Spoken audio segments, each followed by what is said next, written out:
Bangla serial ও ওটিটির সবচেয়ে বড় award show টিভি9 Bangla ঘরের বায়োস্কোপ অ্যাওয়ার্ডস। এখনো ক্রিয়েটিভ ট্যালেন্টস, আমি ভারতের সব জায়গায় কাজ করছি, আমাদের সব জায়গায় অফিস আছে। ক্রিয়েটিভ ট্যালেন্টস কিন্তু বাংলাতে এখনো সবচেয়ে সস্তা, মোস্ট অ্যাফোর্ডেবল।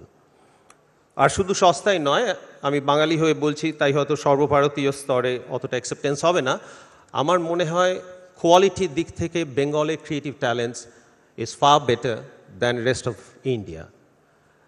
তাই বাংলা ফিল্ম ইন্ডাস্ট্রিটা যদি একটা creative back office, production, post production back office হিসেবে নিজেকে পরিচিতি লাভ করাতে চায়, আমাদের কাছে অ্যাডভান্টেজ আছে। We are just next to South East Asia, 3 থেকে 4 ঘন্টার মধ্যে সব জায়গায় যাওয়া যায়। এয়ারলাইন্স কানেক্টিভিটি কলকাতার সাথে সব ভারতের সব শহরের আছে।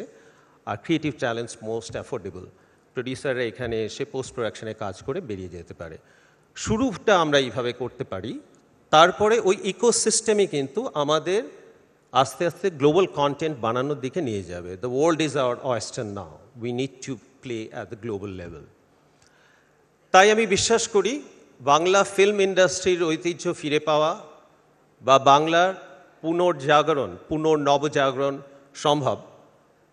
শুধু আমাদের গ্লোবাল স্তরে ভাবতে হবে আর সবাইকে কাঁধে কাঁধ মিলিয়ে বলতে হবে, if it is to be, it is up to me. যদি হওয়াতে হয় আমাকেই করতে হবে।